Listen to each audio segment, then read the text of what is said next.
We are back with another jam-packed episode of Lunes Live. Your favorite Compas got you covered with all of our NFL Week 6 takeaways. The LA teams went on the road and took care of business with wins in Miami and Baltimore. We'll get into some of the interesting stuff that happened in both of those matchups. I know Puka Nacua came off injured. Justin Herbert put on the cape again and saved the Chargers in Miami. Plus, we'll get into some of the top storylines from Week 6. There is a storyline that I'm actually very excited to start touching up on. Hilberto, why don't you give us our engagement question of the week? Yeah, first of all, I didn't make this question. It might seem like I made this question, but I didn't. It was Fernando and Victor.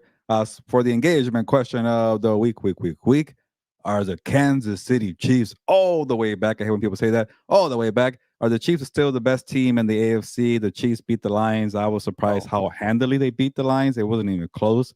After Amon-Ra St. Brown dropped that pass on 4th down, it was ball game over. So let me know in the comments, are the Chiefs still the best team in the AFC?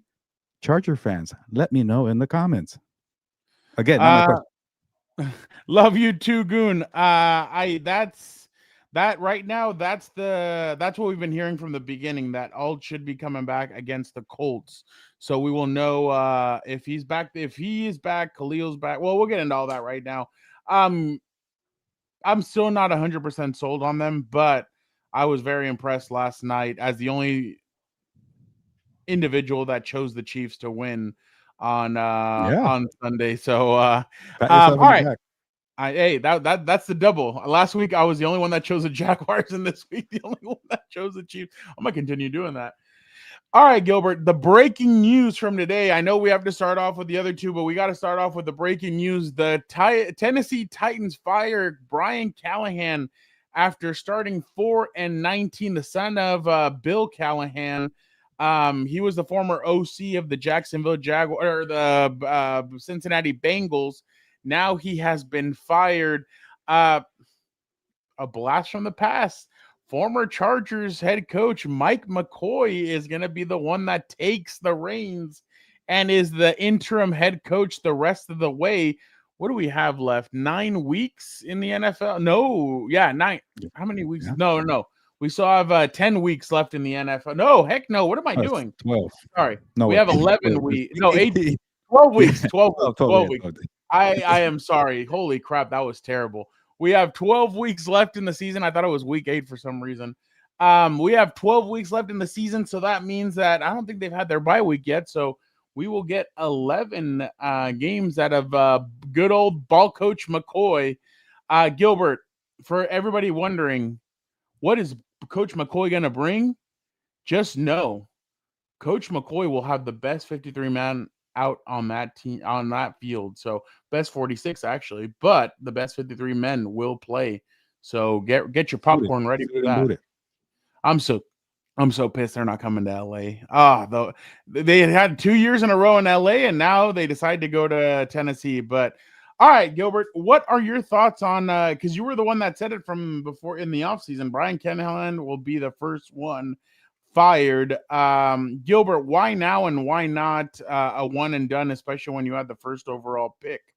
Yeah, I love what you mentioned there at the end. You know, why not last year? Why now? And honestly, what took so long? And you know, I get it. You know, it's never easy to write about like a coach should be fired, and you know, but that's what I get paid for, to have my opinions and my thoughts out there. And I pretty much wrote last year like he had a one and done type of season. It was that bad. Like, I know Tennessee doesn't get in primetime games. Nobody cares about the Titans. Remember the Titans, people. Remember the movie. We remember the movie more than the freaking team. But they were really bad. They spent a bunch of money on, you know, L'Jarius Sneed, Tony Pollard. They've had like 3 first-round picks on the offensive line. They extended Jeffrey Simmons. Yeah, they extended Jeffrey Simmons, who hasn't really done much. Can you remember the last time that you thought J.C. Latham was good? Peter Skoronski. They paid Dan Moore Jr. $88 million or $84. Who the hell knows? They paid Lloyd Cushenberry the third. They spent a bunch of money. They operated. They wanted to be a quick fix here. And I know I'm all over the place here, Fernando, but my biggest takeaway from this team, they can't get anything right since they got mad at Mike Vrabel. Oh, Mike Vrabel's too mean. Mike Vrabel wants more power. Yeah, because he was doing a bunch of work there in Tennessee, guiding Ryan Tannehill to the playoffs year after year and year. I get it. Derrick Henry was the star of the show there, but Mike Vrabel was doing an exceptional job there just to be a consistent playoff team, knocking out teams like the Patriots and the Ravens in the playoffs. I know they never got far, but they honestly remind me of what I'm talking about. Mike Vrabel now. They remind me of the John Harbaugh era. We're like, yeah, John Harbaugh has some down years, but he's going to get you in the playoffs. Why can't Mike Vrabel do that? The ownership in Tennessee did not like the power struggle there, so they fire Mike Vrabel's GM. Is it Robinson? I forget his first name. They bring in Rand Carthon, who and him and Vrabel are fighting. Vrabel loses the power struggle. Rand Carthon traded AJ Brown. I'm giving you the whole chaos here, and then they hire Brian Callahan. A year later, Rand Carthon is fired, and then they draft Cam Ward. 5 months later, Brian Callahan is fired. It's just like, where's the vision? Like, why so many rash decisions? And I'll tell you this right now, Fernando. The only reason they fired Brian Callahan is not to help Cam Ward. They're hindering Cam Ward. And I remember your original question, but they care about selling tickets for the new stadium. That new stadium in Nashville is going to open in 2027. Imagine having this crappy roster, this crappy team to open up a new stadium. Who's going to buy season tickets there? They have a good place for tourists. Maybe the tourists are going to buy the tickets, but other than that, that's all they cared about. Now for Cam Ward, I feel bad for the kid, but then it's kind of like the normal now in the NFL. Caleb Williams lost his coach after 3 months. Bryce Young lost his coach after 2 months. Trevor Lawrence lost his coach. Urban Meyer after 1 season. Baker Mayfield lost his coach after 3 months. Jared Goff lost his coach after 1 year. Jeff Fisher, shout out to you. 7-9 bullshit. It's been 5 minutes. I can say it. But what are we doing to first overall quarterbacks, and even like first round quarterbacks in general? Justin Herbert's had a crap load of coaches too. So I never understand that. And your brother pointed it out, and I know I'm ranting because I'm saying a bunch here. He was like, good. Why did they make Brian Callahan draft the quarterback only to fire him 5 months later? And that's the grand question. Like, why can't the vision be aligned here where you say, okay, we got a big first pick right here. Can we have 3 or 4 guys, decision makers, who are going to be around here for 4 years to help out the rookie quarterback, have the best situation ever, and flourish? Nope, they couldn't do that, right? So here we are today talking about the Tennessee Titans because they're a crappy organization. I'm done. No, and honestly, you're completely right. I mean, why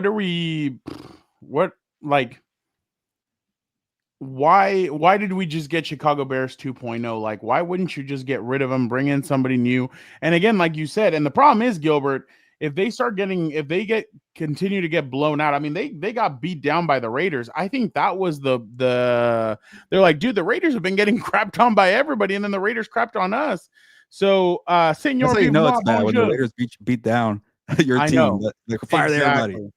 Exactly, because I mean the Titans had a couple of turnovers too that they should have scored touchdowns on. But Senor Vivement, I'm just wondering where you go from now, because if they keep on getting blown out, what are they going to do? Because the stadium's going to be empty, and then what are you going to promise that now? You know what? They put themselves in a rough spot because now they have to go make a splash. You're going to have to go hire a head coach to make a splash. More gambles, more desperate decisions, more rash decisions. Yeah, they can't get it right. There's a head coach who has $1 million buyout that wants to leave UNC. He comes with a 24-year-old girlfriend, but hey, you'll get that's a splash. Remember, Gilbert, you know what's funny? A lot of people shit on the movie with Kevin Costner, Draft Day. Owners are like that, though. Remember what the owner tells them? I don't care what you have to do. I want you to make a splash.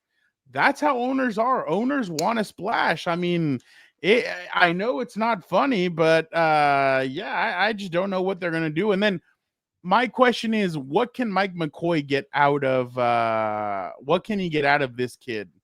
Because Mike McCoy got 2 years out of Phillip Rivers. Goon was right. They did get into the playoffs because the Chiefs missed a late game field goal and Weddle took that punt. But was that the year they won like 5 games in a row and they made like a at the end run? of the season? Yeah. No, wait. No, that was the season that they were 9-7 and snuck into the playoffs. Okay. And then they went to Cincy and beat the Red Rifle. Like everybody thought that the Chargers were going to get blown out by Cincinnati, and they ended up beating them. But then the year after that, they had a win and you're in against the Chiefs. And I think it was Tamba Hali. No, it was the other guy. Oh God, I forgot their edge rusher. He was with them for a long time too, but he had 6 sacks in the game, and he just destroyed Phillip. It didn't matter who they put in front of him. We've seen Mike McCoy struggle with, I know he was in Arizona after the Chargers stint. Wasn't a good stint. Then he took a couple of years off. He was with Jacksonville when the Chargers, when they came back and beat the Chargers, and everybody thought Mike McCoy had Trevor Lawrence as the quarterback's coach off to a really good start. Then the year after that, it kind of went to crap. So it'll be interesting to see what kind of version Mike McCoy is able to get out of Cam Ward. But the thing is, you have to get the kid weapons, and I don't think Mike McCoy is going to last long enough for that. I think right now the Titans are going to turn into sellers. They're going to start selling some of these players. They're going to start selling some of these contracts. The good thing is, I guess, when you go into the draft next year, you don't have to have a quarterback. So you can look at receiver, offensive line, defensive tackles, defensive line, anywhere else. So I definitely am interested to see what the Titans do, but you needed to fire him. I mean, I guess like you need to make some noise. You did it 9 months too late. I thought they should, or 10 months too late. You should have done it last year. You should have gone to go get a head coach. Maybe a Pete Carroll would have done a really good job with Cam Ward, or maybe one at Mike. Well, no, you can't bring Mike Vrabel back because you had already fired him. But at least go do something. But it'll be interesting to see what happens with the Titans. The Chargers go play the Titans in a couple of weeks, so it'll be interesting to see Mike McCoy against his former team. But yeah, Gilbert, any final thoughts on this? No, but I'll go off of what our Moy 42 mentioned here. You know, they should trade a bunch of people, especially, you know, to rebuild. You know, even Jeffrey Simmons. Like I saw the comments from Jeffrey Simmons where he was like, "Yeah, this was our worst week of practice like ever, and that's why we got our butts whooped against the Raiders from all teams." So, yeah, you know, send everybody out. Trade L'Jarius Sneed to the Rams. I already mentioned that one. They need a cornerback there. Trade Jeffrey Simmons to maybe the Bears. Any team that needs a defensive tackle, maybe go to the Cowboys. They're really fascinated with defensive tackles there because Kenny Clark would be a good duo. Yeah. So, and then who else is good there? I don't even know. Like that's pretty much all they have there on that roster. But just trade everybody. They spent a lot of money a couple years ago, and they might do it again recklessly. So we'll see what happens. Yeah. All right, Gilbert, let's move on to let's go to Miami as the LA Chargers end up beating the Miami Dolphins 29-27. The Chargers had full control. Well, in the first half, it looked like the 0-2 team that had played the last 2 weeks. The Chargers struggled on offense to move the football. Once they got they struggled to score because they were moving the ball almost at will with some of the formations that they were doing. But once they would get in the red zone, they would crap out. They ended up kicking 3 field goals. And in the second half, in the third quarter, they exploded 2 straight touchdowns. It looked like Greg Roman was using 6 and 7 man sets to keep on the line so that they could block for Justin Herbert, obviously. And then the Chargers were up 26-13. They end up Miami ends up coming back. They end up taking the lead. They end up taking the lead 27-26. A lot of people aren't talking about 2 players not named Justin Herbert or Ladd McConkey or Cameron Dicker. I won't throw him in there. Nyheim Hines takes the ensuing kickoff, goes 41 yards, sets up the Chargers to only need 18 yards to set up Cameron Dicker for his career-long field goal. And first play, Justin Herbert gets knocked down. Second play, he ends up hiking it. Jalen Phillips is all over him. Herbert switches the ball from his right hand to his left hand, evades the sack, puts the ball back in his right hand, finds Ladd McConkey. Ladd is like a bull, what's it called? Como torero. Yeah. Yeah, Matador. Thank you. Because he just does this little move where he goes, ole, moves out of the way, heads up 42 yards, ends up setting up the field goal. Gilbert, I don't know if you saw the long snapper, ends up hiking it behind the punter. Punter's able to grab it, put it down. J.K.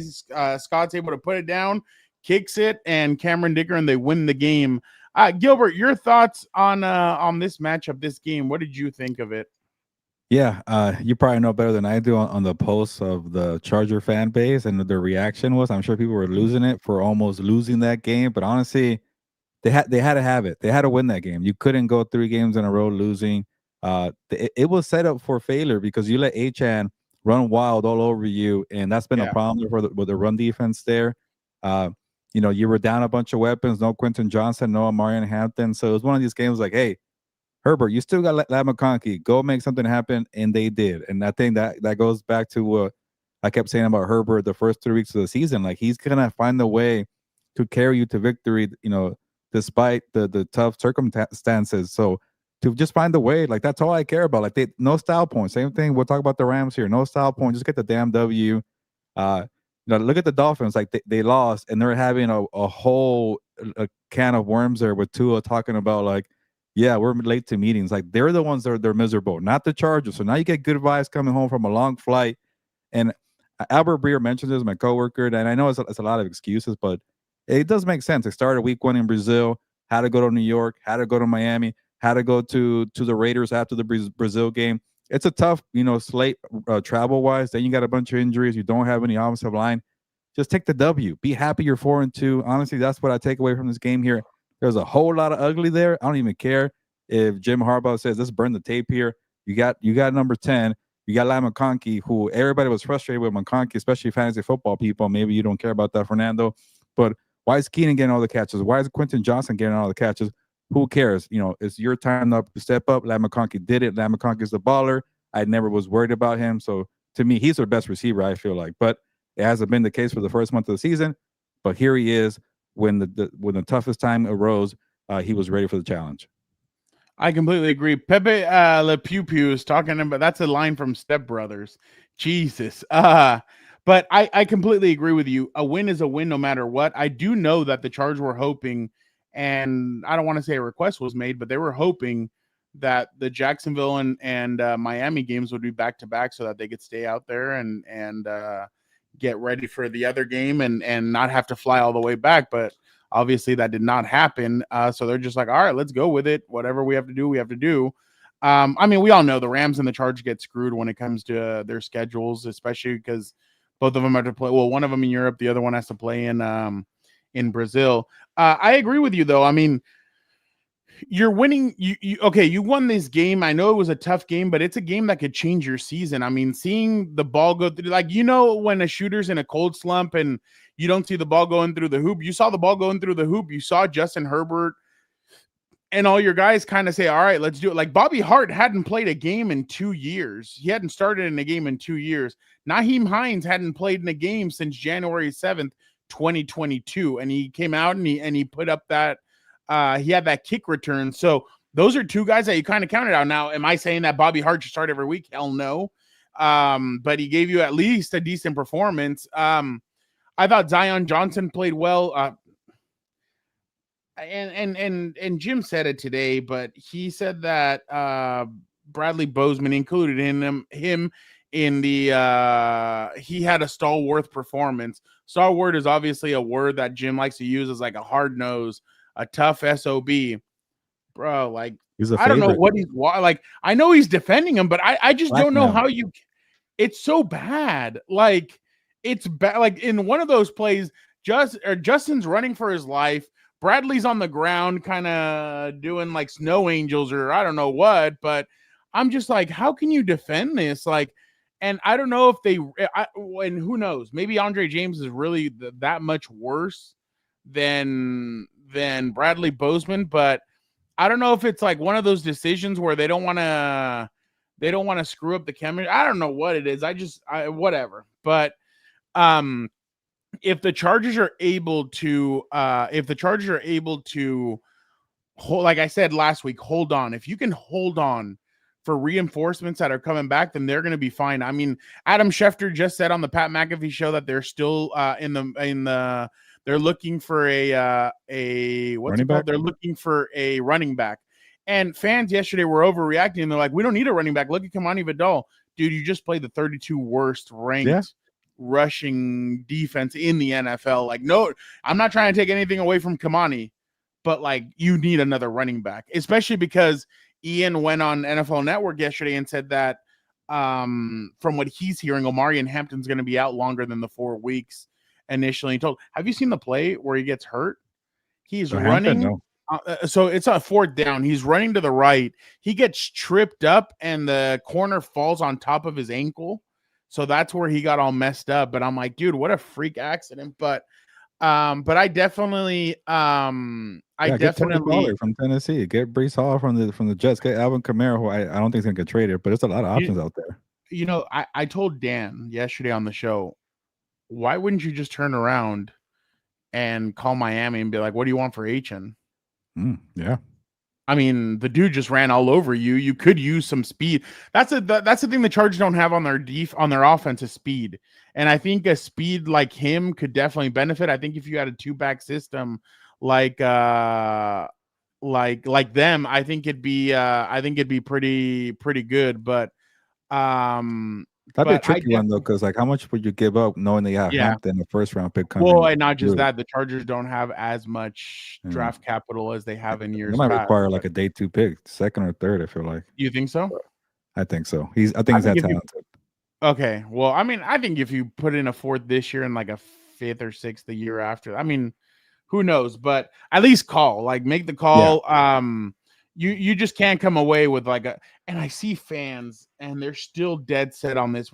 Who was the one during training camp that everybody was so excited? Rocket Sanders.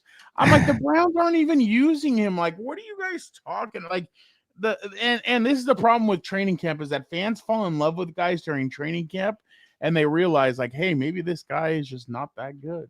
I don't know. But on the Tua side of things, if it's a player-led meeting, aren't you the quarterback? Aren't you the one that's supposed to like get those guys together and aren't you the one that has to be like the leader that gets guys together? Like, you're the quarterback. You should be organizing these player-only meetings. It's not even that. Let me if you look at it, it's the first one. All right. Like, listen to what he says. Like it just all sounds so bad. Hold on, there we go. Well, I think it starts with the leadership. I thought it was AI. And helping articulate that for the guys. And then what we're expecting out of the guys, right? We're expecting this. Are we getting that? Are we not getting that? We have guys showing up to player-only meetings late. Guys not showing up to player-only meetings. Like, there's a lot that goes into that. Do we have to make this mandatory? Do we not have to make this mandatory? So it's a lot of things of that nature that we got to get cleaned up, and it starts with the little things. You know, it's funny, Dan Patrick, and we'll get off of this, but Dan Patrick basically said, and I completely agree. It sounds like it's a quarterback that wants his head coach fired. Yep. Like, why else would you say that? And that's another thing that came out of the Tennessee Titans this week. The players were all sluggish. You know, when you can see it, Gilbert, when a team has quit on a coach. And I mean, I've seen it twice already. Twice. Yes. I'll tell you one thing. The Chargers never gave up on Anthony Lynn. I know everybody talks about that Patriots Chargers game. That wasn't a quit. That was just the Patriots. Didn't they win 4 games in a row at the end or something like that? Yeah, they did. Yeah. So, I mean, they didn't quit on him. So, but I've seen the quit for Brandon Staley and I've seen the quit for Mike McCoy. And these guys haven't quit. Or these guys have quit. Like, both of them. They both quit. So, what happens when you quit? You shit like this happens. So I really wonder what the future is for Mike McDaniel. I know a lot of Charger fans were memeing like, "Oh, hey, can I have a job after I get shit canned?" And Charger fans obviously now want Mike McDaniel. I get it. Like, people are still really not happy with Greg Roman, but I definitely think that if Mike McDaniel's gone, Chris Greer needs to join him. Because what other, like, you can't keep one and not keep the other and everything. But by the way, did you see the picture of that Stephen Ross had come down? Let me get this real quick, and then we'll move on. Stephen Ross had come down to the field to celebrate with the team after they were going to beat the Chargers. Oh. And look at his. That reminds me of that. It was a couple years ago. Dan Marino comes down the field thinking the Dolphins are going to win, and the Titans come back at the end. I forgot about that. Yeah, yeah. It was like 2 years ago, I think. Yeah, it was like a Monday night game. Yeah, he's like, "What the hell am I watching here?" Exactly. All right, Gilbert. The Rams. The Rams end up beating. Sorry, they end up losing Puka Nacua. He didn't end up coming back, right? He did, but he wasn't needed much because the game was pretty much in control the whole time. Well, the Rams end up barely. Well, after the Baltimore Ravens got shellacked by the Houston Texans, it seems like the Baltimore Ravens kind of fought back for their head coach after the week that he was having with everybody talking about him. Cooper Rush, 11 out of 19, 72 yards. Tyler Huntley, 10 out of 15, 68 yards. Not much going on there. Derrick Henry, 24 carries, 122. If they lose one more game, do you think the Chargers should call and be like, hey, you already gave us that pass rusher. Would you give us Derrick Henry? Everybody should call. But again, it's like the Chargers are in a tough position because you just spent the first round pick on a running back. And it's like, How much would a Derrick Henry who's like what 30, 31? I lost track, Fernando. Third round pick. How much would he cost? Yeah, third round. You also got to take on his contract that he just signed too. I think he has a couple of years on it. I'd give up a fourth. I would do a third round. I wouldn't even think about it. I wouldn't care about the future. Like if I'm in it to win now, I would do it. He's still that good. He has a fumbling problem, but yeah, I would do it. On the opposite side, Matthew Stafford, 17 to 26, 181, 1 touchdown. Kyron Williams, 13 carries, 50 yards, 1 touchdown. Higbee was the high man here. 4 catches, 40 yards, 1 touchdown. Gilbert, I did not watch much of this game. I just thought it was going to be It was, yeah. Oh, it was? It really was. It was pretty bad. What did you think? And because it's such a snoozer, I'll answer Brian's question here. Will the Rams need to call up a wide receiver from the practice squad? I think they do. Which it was weird because Nacua came back on the field. I don't remember. I wasn't paying attention this close. I don't remember if he stayed on the field after that first drive. He came back. Maybe they said, take it easy. But it was kind of like it's strange that he made it back on the sideline. Was that trying to play, and then Sean McVay pretty much almost ruled him out. He didn't say Puka Nacua wasn't going to play for sure, but he's like, yeah, it's going to be a tough one for him to play in London against the Jaguars, which should be a tough game. I know the Jaguars, pretty much folded against the Seahawks, but still, that's a home turf right there for the Jaguars. But I think the Rams should, just kind of focus on their guys. They have a bunch of wide receivers. It's just Matthew Stafford and Sean McVay don't really use them. Just make Devontae Adams your number one wide receiver. Get more out of Tutu Atwell, who's made some plays, who I already sent my apology to because I thought he's just stealing money from the team, $10 million for doing nothing. But he's doing more now. Jordan Whittington has shown some flashes. Maybe use a tight ends more, like Terrence Ferguson, who had a season high in snaps over the weekend. So you have options. You don't really need to worry about the practice squad or signing somebody. So go that route. And then on the game side, it was all defense. They have a good defense. They don't have a secondary, but they have Nate Landman in the middle, and they have some great pass rushers. So to me, like I said on House of Horns, it's like they still have a lot of issues, but you had to win this one. Don't worry about style points. Just get the W. Stay in Baltimore an extra week. Worry about the London game, and you figure out the rest. I think they still play the Buccaneers. They still play the Lions. We'll see the measuring stick when they play those games. But right now, I can't tell if they're better or worse than last year, Fernando. They kind of just seem like they're stuck in this area where they have good receivers and good pass rushers, but they have a lot of issues everywhere else. They were better in the kicking game, but Josh McCarty missed a field goal. Again, you've got to trade for a cornerback. This is not a good secondary. It's not a secondary that's going to lead you to the Super Bowl. So we'll see what they do. They got a couple of weeks to figure it out. But they got lucky. They got Cooper Rush and Zay Flowers fumbled twice too yesterday. So they didn't need the cornerbacks yesterday. I think it's a good moment for Devontae and Matthew. If Puka can't go, and again, the Rams need to think about the long term. If they need to put Puka on a plane to fly back to LA, put him on a plane, have him fly back to LA, and you guys go to Europe and go do that. There's no sense of putting him in there. Let him go rehab. I think they have their bye week, right? During the London game. You have 2 weeks to get him ready. So why not almost 3, because obviously the week that he comes back, but you've already put enough stress on Puka. Why not have him rest? And this is a good chance for Devontae and Matthew to kind of get going and for the running game to get going. By the way, they're playing a Jags team that a week ago we all thought, oh wow, okay, they're pretty impressive. They beat the Chiefs, and now they lost to the Seahawks, and you're like, okay, who the hell are you? Like, are you good? Are you shit? Like, who are you really? So I think that's something. I know that was really bad. That was not. They lost by 8 points, but it felt like they lost by 20. Yeah, no, that was not a good look at all. Yeah, I'm just wondering what they're gonna end up doing, but should be an interesting game. I know Eric will be watching it on our way to Chargers Colts, so I'm interested to see because sometimes he puts it on the US or the car and I can hear it, so I'm interested to hear what. So the Colts are coming back to LA twice. Yeah. Jeez, interesting.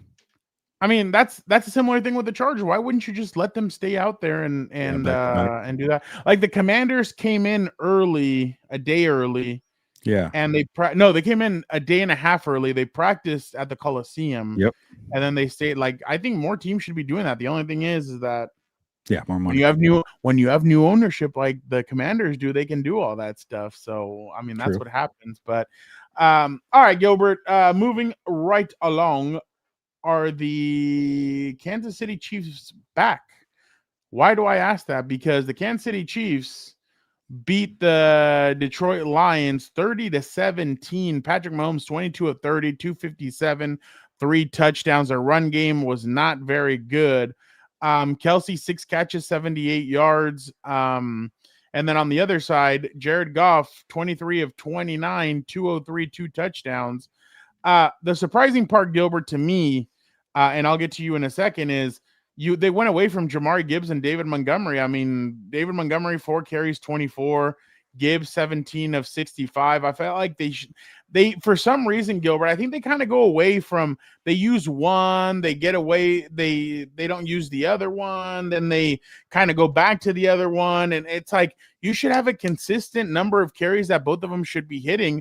And I felt like yesterday, like you said, that 4th down, there was 2 things. One, you can maybe explain this to me more.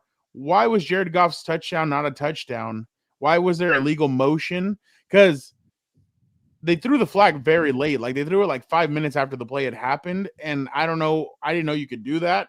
I didn't know if you could go to the video review. I don't know what they did because I wasn't listening. I was watching the Ed Gein documentary, I watched that too after the game. Yeah. Oh my God. He's a sick mother.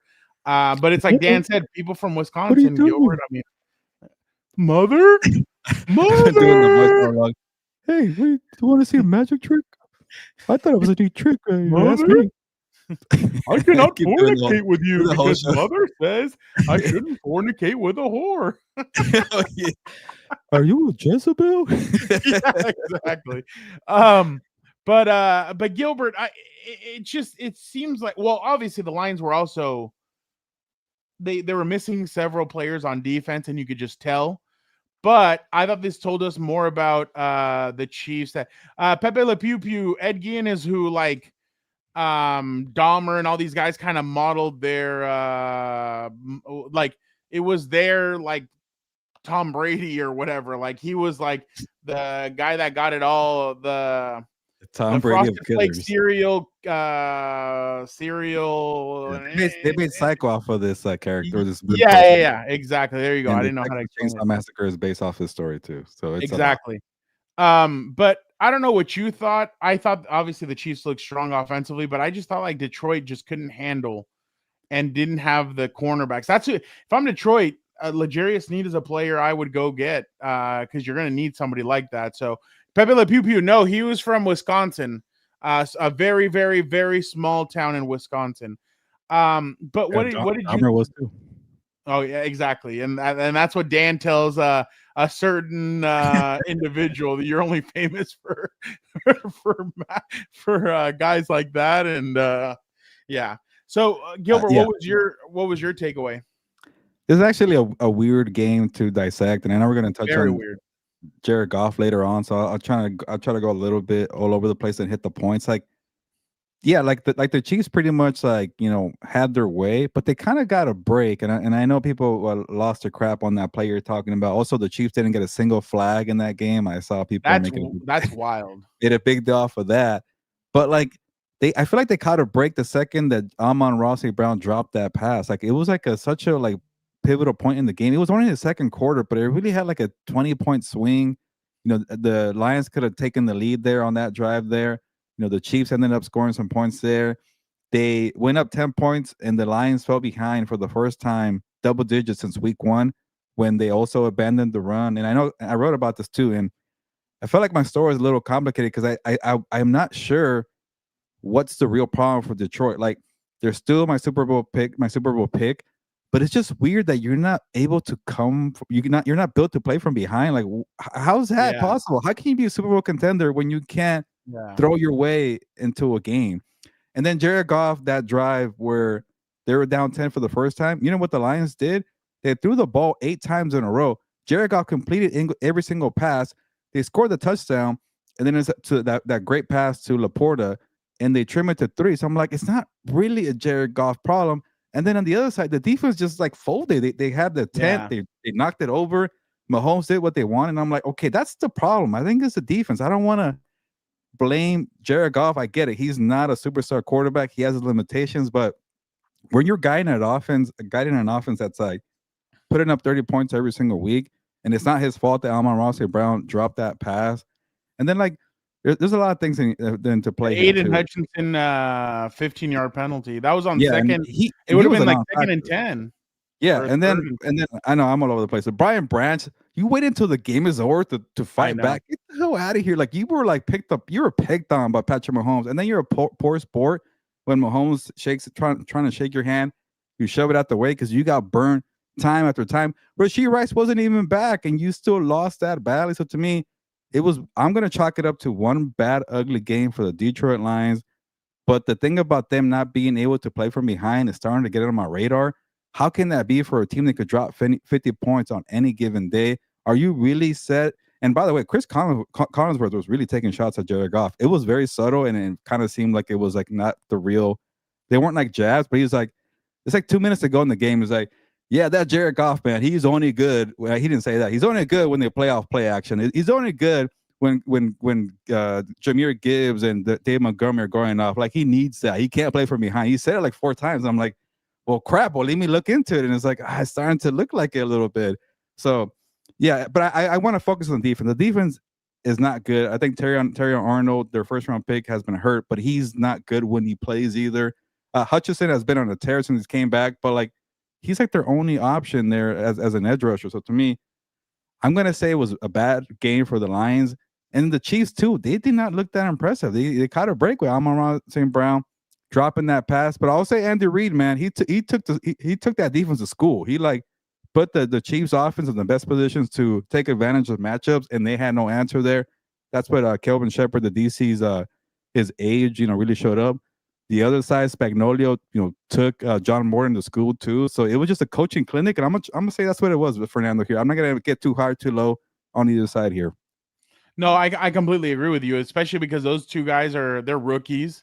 They're rookie coaches. They're barely starting to learn how to walk, how to piss, and all that. So I'm definitely interested to see how they're gonna bounce back. But yeah, no, they definitely showed their deficiencies and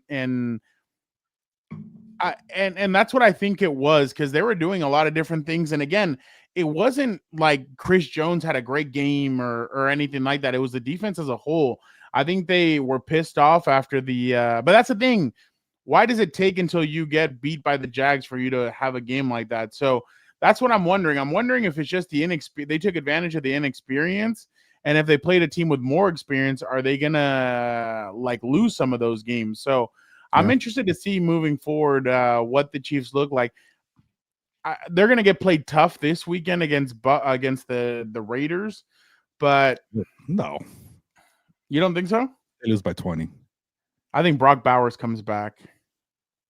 You see the Raiders play the Titans one time, you think they're going to make it a challenge? No. I'm not on that. No, but the Raiders usually play them pretty. When they thought they had a rivalry here, they play them pretty tough. I mean, it was one time on freaking Black Friday, get out of here, or Christmas, whatever the heck it was. Was that Derek Carr and Henry Ruggs? I don't remember. Well, no. I remember there was a game where Henry Ruggs just completely blasted. That was way after that. It was like by the way, years with Tony Pierce. He is going to play in the NFL again. I hope everybody knows that. Yeah, I wouldn't even give that guy 26 years I wouldn't old. give him 2 seconds of time in my he stories. He is 26 years old, and I think he gets out of prison next year. No. I'm willing to bet. If somebody does that, they're freaking stupid. But yeah, I am willing to bet whatever anybody wants that Henry Ruggs plays down in the NFL again.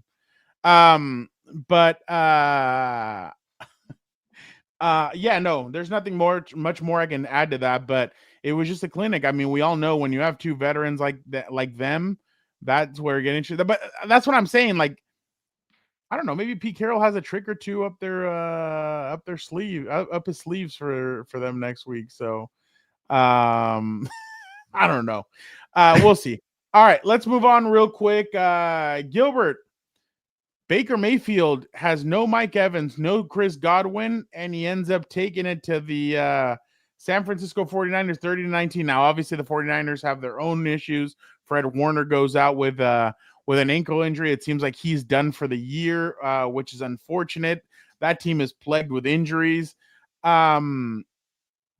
went at it in the Injury Bowl, Gilbert, to say the least. But after the performance from Baker Mayfield, after going 17-23, 256, 2 touchdowns, and the way that, I mean, he had even Emeka Egbuka was out for the game. He left in the second quarter. But to win this game without his 3 top receivers, Gilbert, is he your MVP so far? Oh, yeah, for sure. It's not even close. He's my MVP. He didn't have the game-winning drive, but you don't need to have a game-winning drive every single week. To me, the biggest moment he had that looked like an MVP, or 2 moments back-to-back, that game was over when Baker escaped the pocket on 3rd and 14, ran the ball for 15 yards. He was a Baker Mayfield of Oklahoma early Browns day, just showing off, flexing. I loved it. I love the energy.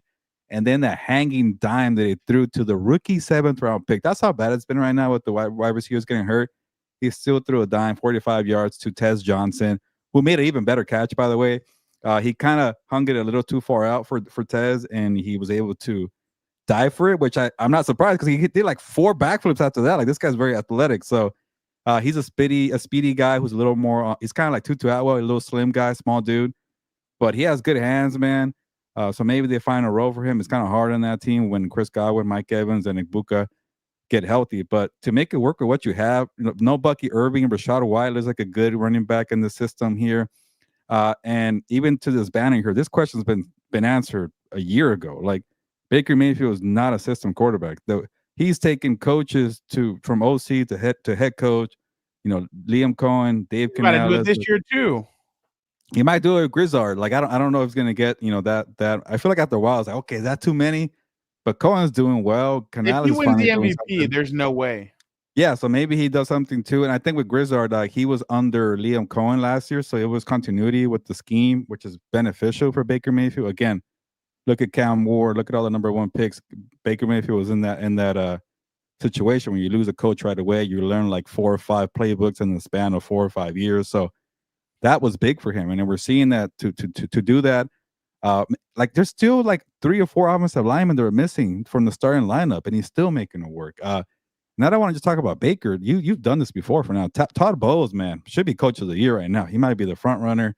The way he was confusing Mac Jones came back down to earth. That's why you're more of a high-end QB2, Mac Jones. All this crap about Brock Purdy, put that to rest there. He's not a QB1 consistently because he gets rattled. Sometimes when you get good schemes like that, he's going to make killer mistakes. But Mac Jones has been great. I'm not trying to crap on him. I just want to give Todd Bowles credit. He looked flustered at the end there. But again, Baker Mayfield pretty much stole the game on those 2 plays right there. So, yeah, they're finding ways to win. They don't look super mighty, Fernando. They're not like an unbeatable team, but who is right now? I can't name you one unbeatable team. So they're in the race, man. You know, I'll throw money at them because they seem that good right now.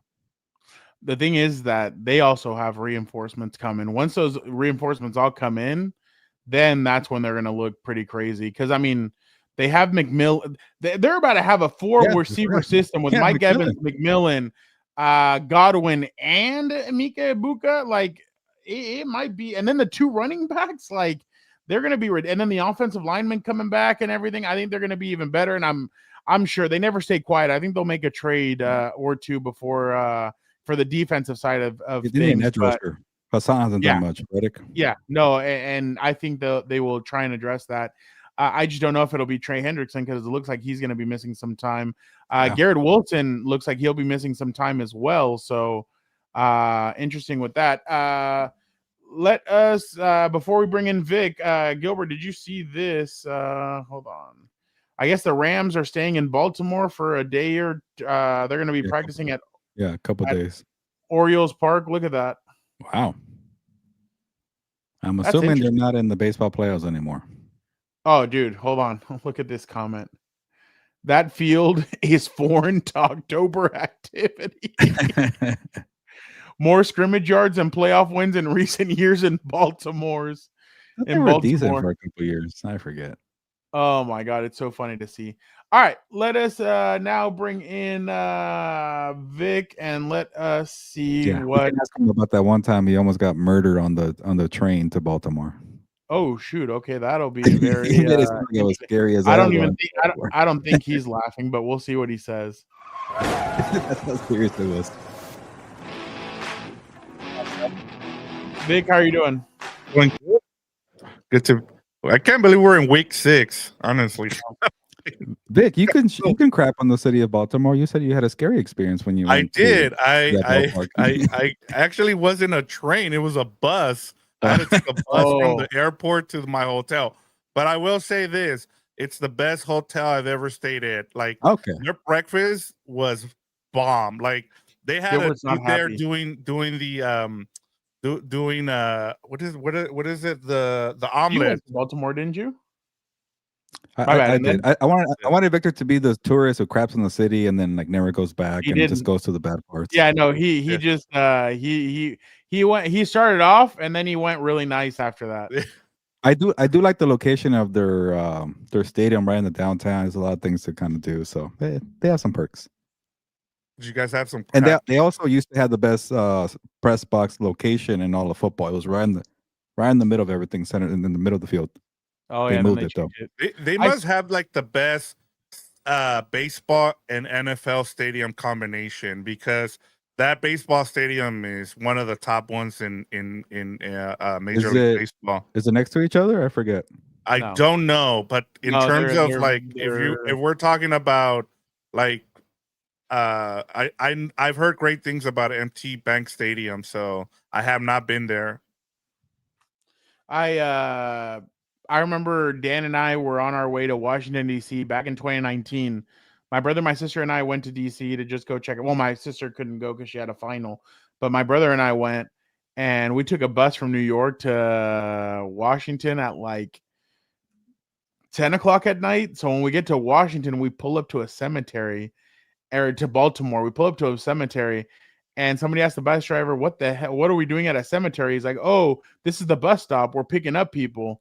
And like there was a dude running towards the bus, and the lady starts screaming, "You better close those damn doors!" And then he's like, "Do you have a ticket?" She's like, "Who gives a shit what he has? Close the damn doors!" And they closed the doors, and we took off.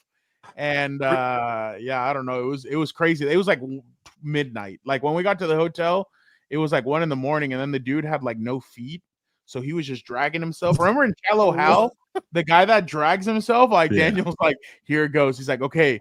he's like, you take the head, just kick him in the face, and then I'll take him down. I was like, take him down. He's already down. What are you talking about? So this was at a stop by the cemetery. Is that what you said? Yeah. No, that was the cemetery. Yeah, but when we got to our hotel in DC, Ah. the guy had like no legs, and he had to come over and like open the door for us, but he was dragging himself. And I mean, Daniel's seen a lot of zombie movies and stuff, so I was like, damn. So yeah, it was. This story reminded me of that scene from Harry Potter when they get on that bus. Oh yeah, yeah. It was number 3. Take it away, Ernie. It's gonna be a bumpy ride. Yeah, I love that movie. Go. See, I knew you do. Yeah, Gilbert doesn't know anything about that. He stopped at freaking number 6. He didn't even watch 7 or 8. I got to like I got to like 5. Hey, this is the time to watch Harry Potter in October and November. All right, Vic, what do you got for us? All right. I wanted to ask you guys, and I was telling Gilbert on our game week with the Compas about this. It's weird. The home road splits between with the Seahawks and Mike McDonald, since he's taken over as Seahawks coach. They're 10-1 on the road, and they're what did I have here? They're like 6 and at home. Yeah, they're 4-7 at home. So are you guys taking them seriously with these road splits, home and road splits? Obviously, I have other reasons why I'm not taking them seriously. I give them a little credit for Sam Darnold for beating the Jaguars, but that is very concerning that you can't really win at home. But it's a good problem to have, right? Like, well, not a good problem. Like, you rather be the winning team the division. Yeah, well, yeah. I'm trying to figure it out. Like, it's not good, but like if you're the team that can't win on the road, that's a bigger problem. Like, you could fix not winning at home. I get that. But yeah, you're right, Fernando. They haven't beat the 49ers in the division. They haven't played the Rams just yet. They barely let they let the Cardinals hang around. They barely beat them. Not to self, never go to Baltimore. We're not saying all that. It's just be careful. Shut up. That's exactly what you just said. I wanted not me. He didn't go for it. But yeah, I don't know. I know that people are trying to make a thing. Like, it's like, oh yeah, they lost to the Buccaneers, but they're a good team. They beat down the Jaguars. Oh, sure, I'll give them credit, but and I'm not a total hater. I've been saying, you know what? If they unleash Sam Darnold, I'll start giving them respect, and they're doing that. They finally realized like Sam Darnold could play, and then Jackson Smith and Jigba, man, he is a baller. I apologize. I was a little worried that without DK Metcalf, he's not going to benefit from the matchup. Legit number one. He is just straight killing it right now. Those two guys are on a tear. It's funny how when Darnold has Justin Jefferson, it's like, oh man, he's benefiting from Jefferson, and Jefferson's doing all the work. And then with Njigba, it's like, yeah, look at Darnold making that guy look good. It's like, it's weird how we just kind of, have the narratives, but Njigba is just as good, not as good, but close to Jefferson level, which says a lot. But I think I've seen enough in Darnold to say he's also carrying the weight there. He doesn't have the Kevin O'Connell, the whisper in his ear to do everything there. So offensively, they're impressing me. I think they have something going there. They made it work with the O-line. Their running game's up and down, but you don't want to rely too much on that running game because I think Darnold, again, is a key. I don't think they have enough special players defensively, but I've always said, Mike McDonald knows how to scheme it up, and they frustrate the crap out of Trevor Lawrence. That's why I can't get behind Trevor Lawrence. He's too up and down. And that's not the case right now with Sam Darnold. Lawrence has 1 good week, 2 bad a week, 3 good weeks, 4 bad weeks. It's hard to trust the guy. Credit to McDonald. He did it. So to answer the question here, Vic, I'm a little concerned because I need more from the Seahawks, but they're starting to get my attention. And to your credit, you're on them, but I think they're still a little overrated. Yeah, and they have a bunch of guys that are hurt in that secondary. As you guys were talking about earlier about some of those teams that might get some reinforcements, there's somebody to kind of keep an eye on, especially if they get their secondary fixed. Fernando, what do you got for me here? What? No, what do you got? Like, what do you think about?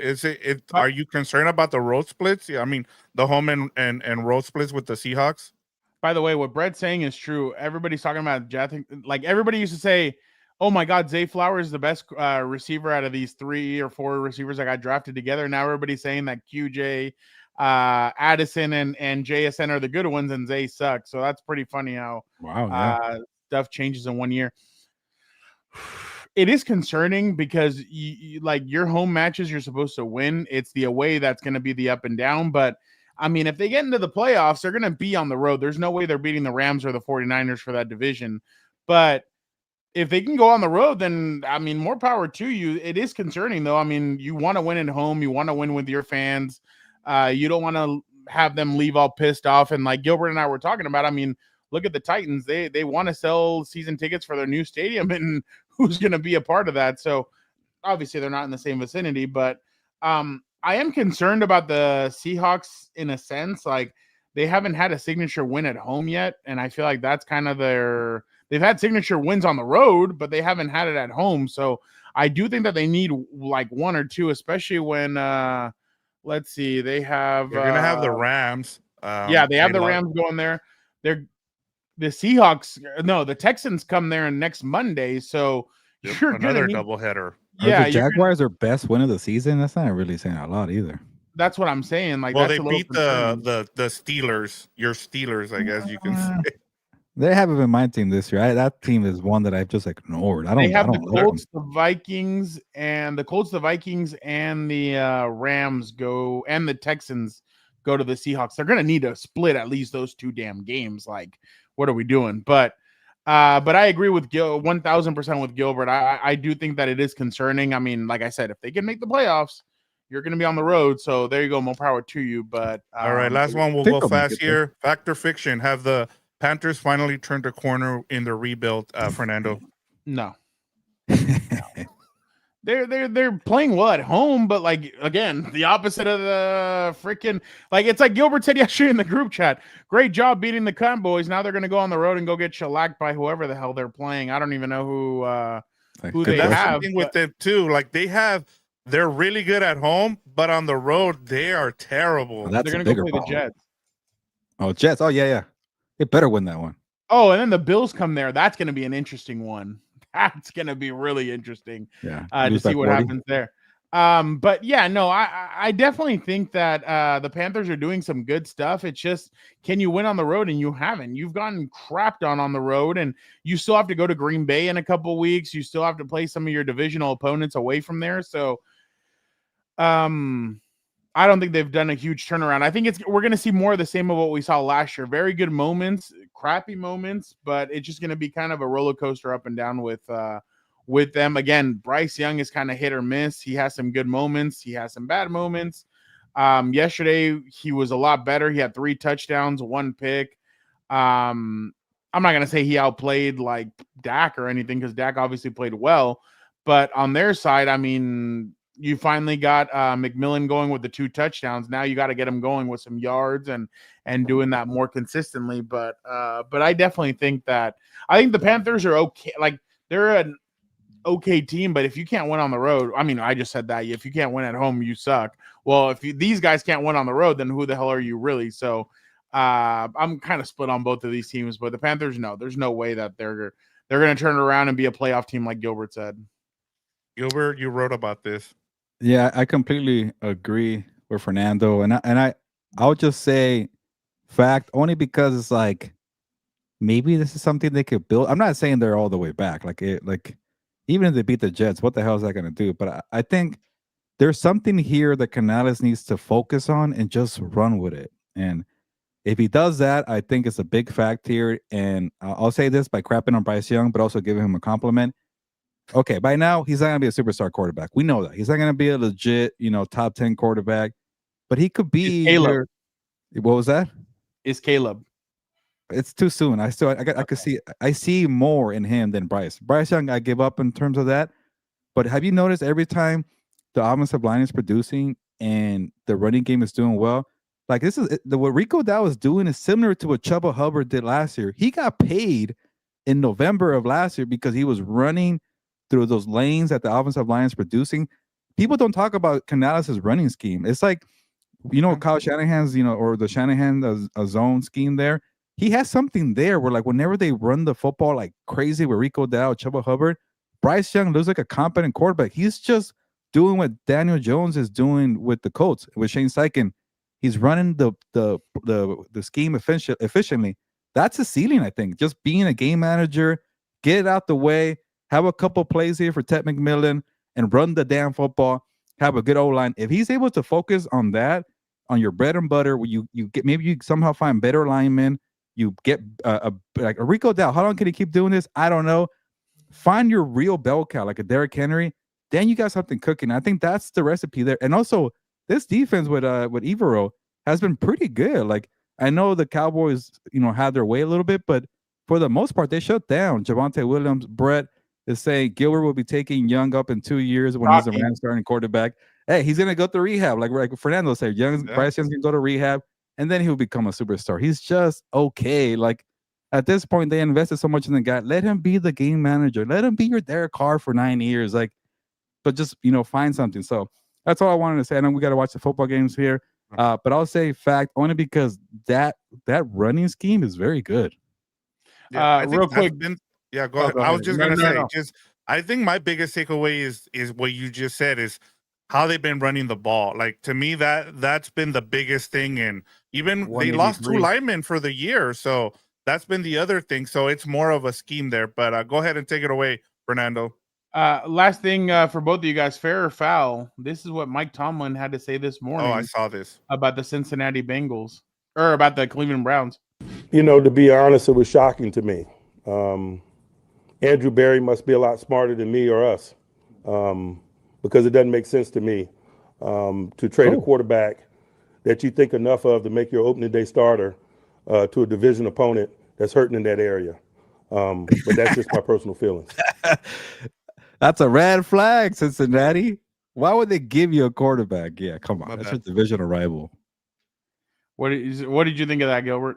I think it's great. I sometimes when I see these Mike Tomlin sound bites, again, they're kind of not on my radar. They're a little boring to me. I think it's AI. Like, Mike Tomlin really said that. There was something else he said that I forgot about. I'm like, he really said that? But he doesn't give a crap right now. He has Aaron Rodgers playing well. That's 4-1 Tomlin talking. Yeah. If people were criticizing him right now, he would not be saying this. So good for him. Wasn't Andrew Berry? Didn't Andrew Berry go on a radio station and say, "How can you wait until how are you waiting until June or July or June to get a quarterback? Like, why wouldn't you already have him in a counter shot?" I think I think Andrew Berry said something about them waiting for Aaron Rodgers and that he couldn't believe that they were going to wait for Aaron Rodgers. But Mike Tomlin has a point. It's like your biggest rival, somebody who's actually not that far behind in the standings to you, is saying like, hey, we got this bag of crappy diapers, and I know about diapers right now. It's like they just kind of make them look nice and put some like freshener on it. You want this for a 3rd round pick? Here you go, rival. Like, and then we saw the Bengals. Like, what the hell did the Bengals do? Really? Like, I don't understand that. They're the most, like, for some reason, national people, and I know I'm part of the group, they are enamored with the Bengals staying afloat. Like, I read Joe Flacco looked good. How did Joe Flacco look good? Chase Brown hasn't cracked 50 rushing yards in the whole year. Like, Rich Eisen still will not put a fork in the Bengals. I don't get it. Joe Flacco didn't get the deep ball going until the game was over. Jamar Chase padded the stats, but like Josh Jacobs ran all over that defense. I just don't get it.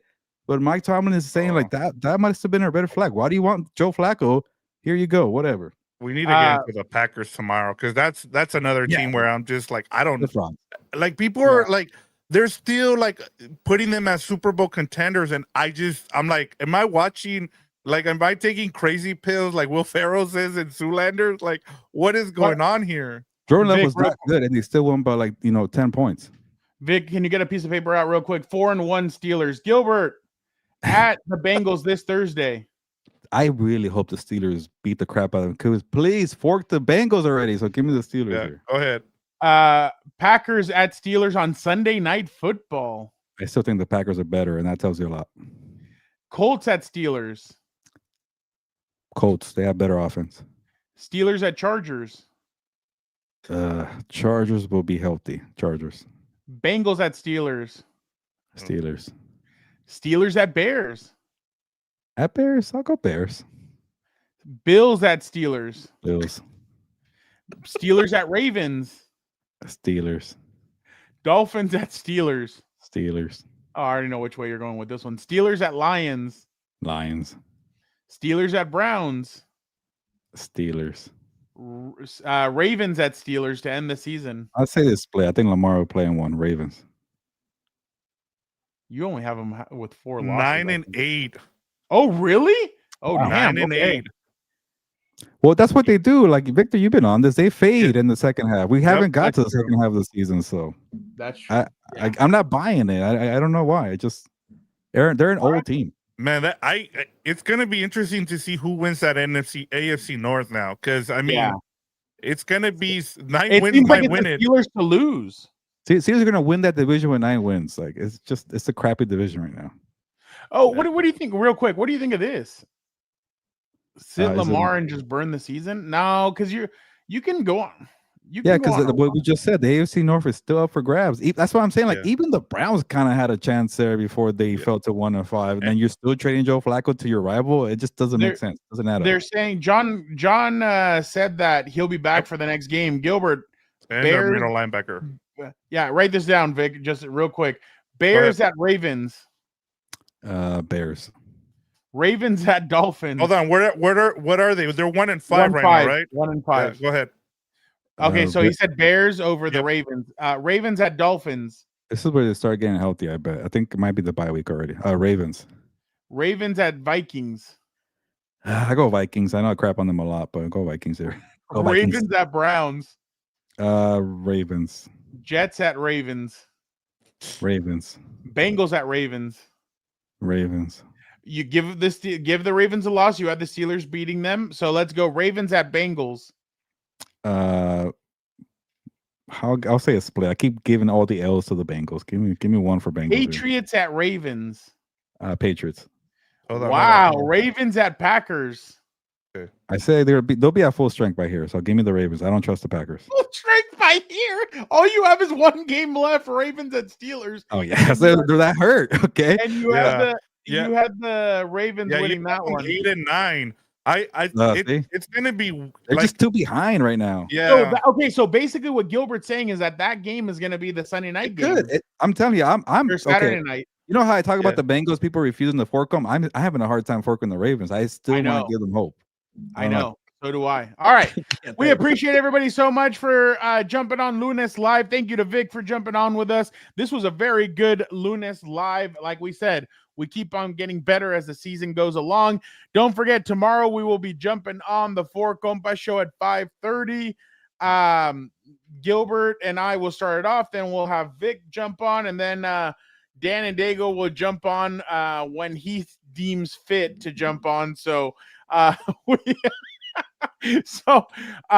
we appreciate everybody for jumping on with us. You guys are the Vic, do you know this, or Gilbert? What are the odds? I don't know, but it's not. I mean, with the 7th seed, maybe not too bad. I mean, we'll see how it all depends on the Steelers. Honestly, I'm kind of with you guys in terms of I think it's going to come down to what happens there. When you're in the AFC South, you have a chance. That's why I hate the Bengals still being in the mix. But yeah. All right. Appreciate you guys so much. You guys are the best. Let's get out of here, Gilbert. Why don't you get us out of here? And I meant AFC North because AFC South sucked Josh for so many Palmer years. with his first and only play of the game. My bad. Go okay. ahead. Well, yeah, time to get going. Yeah, I meant AFC South. Sorry, AFC North.